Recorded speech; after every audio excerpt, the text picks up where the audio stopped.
Welcome back, everybody. Tobin and Leroy here with you. I want to let you guys know Whiskey Stars and Cigars was scheduled for tomorrow night. It has been postponed, obviously, with the weather. This was more of a threat than the last one. Give you, at least, we're talking maybe tropical storm winds that are going to hit, lots of rain. We're not going to get the brunt of it, but it ain't going to be great. So everybody be safe. We aren't down here. Mm-hmm. You damn near live in the eye, dude. I just read a report like we're maybe gonna get some tropical storm winds up here. If you need some help, people are give me a call because I'm telling you up there. That thing gonna you act like I'm in Georgia. No. Hey man, I know all the way up in Orlando you're gonna have a problem, Tobin. So if you need, you can call us. This is what I get. This is what I get. I could just picture me having somebody go down there to get in the chopper. Just like act like I'm Jim Cantori. I'm standing by like the giant storm sturge. Let me tell you something. When Jim Cantori hits your beaches, all bets are off. Schmeathan says Tobin and his Yeehaw Junction brethren are in trouble. Yeah. Yeehaw Junction's when you know you're getting close. Yeah. Oh my God. I mean, it only takes you what, an hour and a half to get to Orlando, to get to Disney? A couple hours, not long. Yeah. Not long. I did try and do that one time where I went to the UFC in Orlando and drove home, and that was really stupid because I was like, this is too late. Wait. You're talking about like midnight, like 1 in the morning. I drove after. Yeah, it was Wonder Boy versus Kevin Holland. They were in Orlando, and which, by the way, UFC, like, how are you gonna sit me ringside for an Orlando fight, but you sit me up in the damn Bat Cave in the arena in our hometown? Very, very disrespectful. That's why they haven't been back to Orlando. Yeah, I think they sit you ringside. I think they were planning on going to Tampa. We'll see how that goes. I got to tell you, you ever tried to make a daily trip with Disney? Like go and come back? Yeah. Never for Disney. We've left for Universal. We left early in the morning, spent the day, and left at like 6, 7. But we got there opening. And I got to tell you, I was exhausted. Really? Yeah. They do that for like the end of the year grad bash or like when the high schoolers go up there. Exactly. But they have a bus driver that goes 3 hours, rests for a little bit and comes back. Walking through the park with your kids and then driving home? No, that's great. That's great. It was brutal, especially when I know you didn't use the bathroom. I have the 2 scariest kids in the world. Oh, why? They didn't ride no roller coasters? No, they don't like no rides. Right. Like Fonz. Why'd you even go? Fonz would talk trash every time we were on our way. Even we go with cousins. And I'm like, I don't know why y'all talking. Fonz ain't gonna get no ride. Yeah, I am. Yeah, I'm getting all the rides. I'm doing this and I'm that. Okay. And the first ride my cousins went on was the Rip Rockin' Rocket. Oh, yeah. And there was a rain delay. So we sitting, that grass where they have like the stage right next to it. Yeah. Yep. So when they start warming it up again, and it just I'm looking over at Fonz. It ain't happening, boss. He made a good call, though. He made a good call. That roller coaster needs to be investigated for safety. Well, I'm not getting on no roller coaster that it goes outside the park. So when you come into Universal, the Rip Rocket Rocket is screaming around. No, I ain't doing that one. Now, I will tell you one that I enjoy. The Hulk. I love the Hulk. It was my, years ago, it was kind of like one of the first propulsion rides, right? Instead of like going up in a roller coaster and then going down, right? The first time I rode it, it said in 5, 4, 3. And when it got to like the end of 3 and you took off, you was like, ah! Yeah. Fun. Dude, so it was fun. I know I told this story before, but it's hilarious. So we got a little Kane on Kane crime. I guess. What happened? Who talking about who? So former Canes tackle Orlando Franklin played with the Canes 07 to 11, played about 6-7 years in the league. Broadcaster, one of those offensive linemen, lost a ton of weight. I believe he's Sedano's broadcast partner now. So he called out, I can't believe he did this. Big mistake.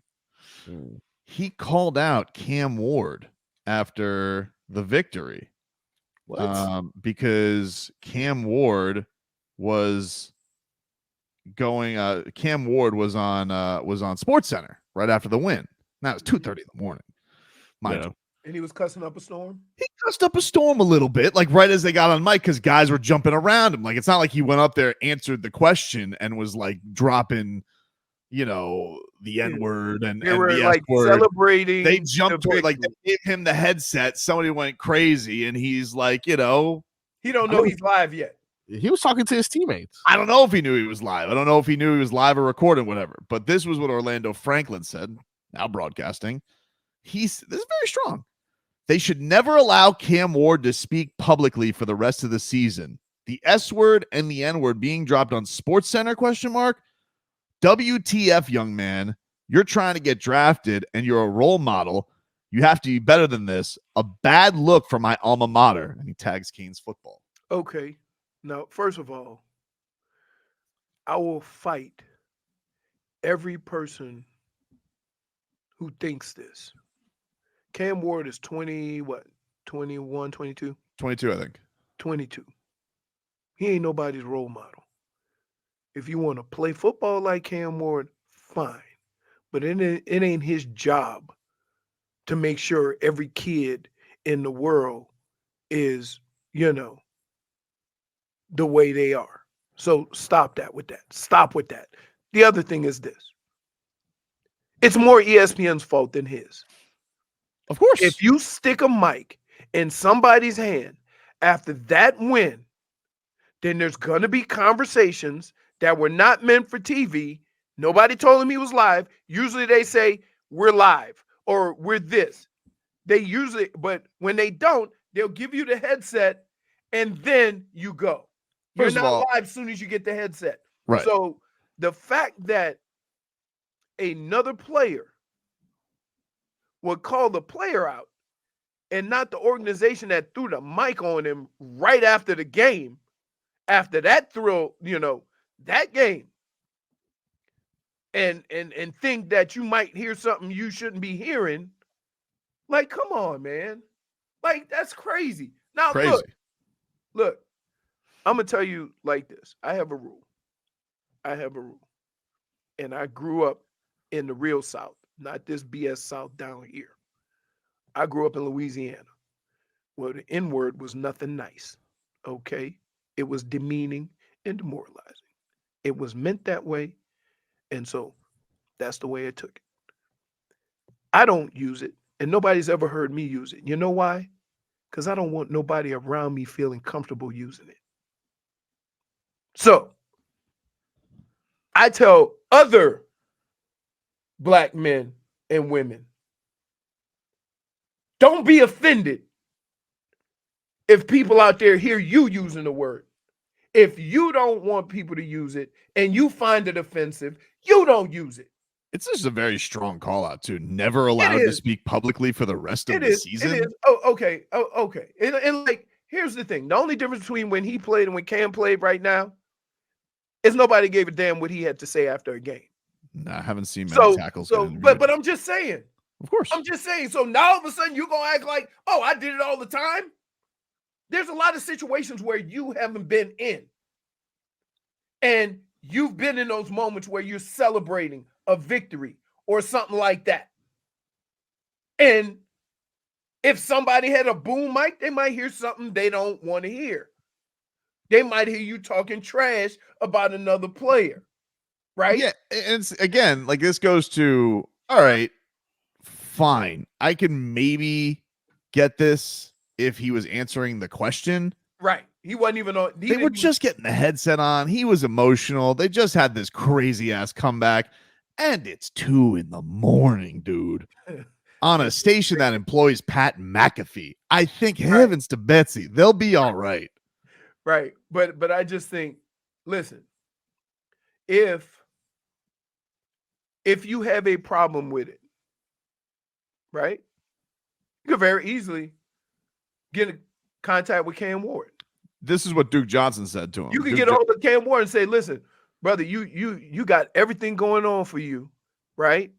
Don't have them catch you in bad spots. Don't have them catch you on the mic saying things that you might have to deal with at a future date. Just be careful. That's it. That's what Duke Johnson said. Duke Johnson replied to this on Twitter because a lot of Canes are hosing him on Twitter. With love, bro, this isn't it. We as former Canes need to just go down and talk to these kids or call them if we feel like we can help them. Right. Don't see, because here's the thing. When a person does that, he's standing on his podium like he's always been,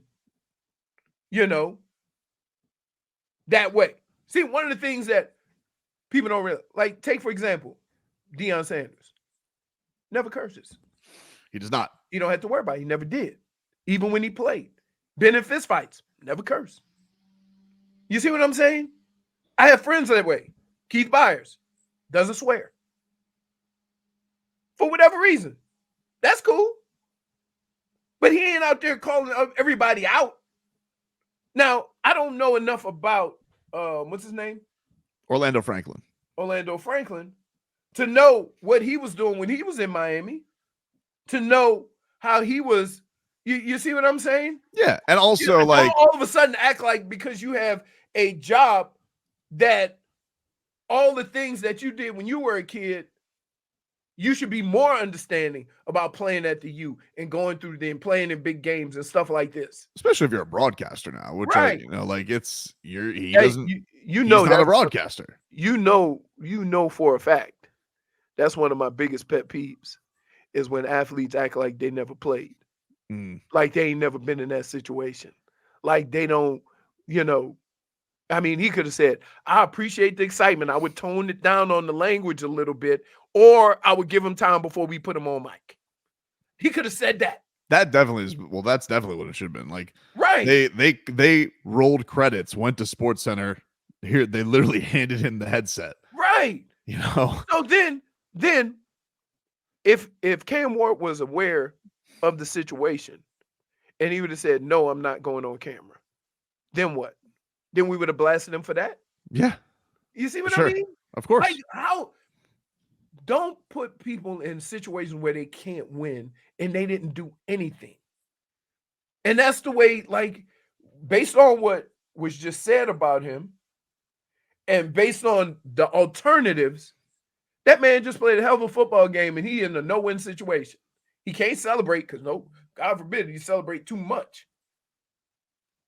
So, yeah, I don't know, man. I just think you can do certain things to show you're truly concerned about the situation and trying to help somebody out, or you could do things to stand on your soapbox and make it sound like I would have never. Yeah, I mean, and definitely ways that you could say, sure, never talk to the media. He shouldn't be allowed to talk to the media, and bad look for my alma mater. Let me just say, no, it wasn't. No, it wasn't. What a bad look for your alma mater would have been to lose to Cal. Right. That would have been a bad look for your alma mater. Right. Instead, he has one of the best comebacks in school history. Not a great that's a great look for your alma mater. I think we get so caught up in having hot takes, and it's not necessary. Yeah, it's not necessary every time. You don't have to be the guy with the sly remark and the hot take. You are there to try to help people understand football.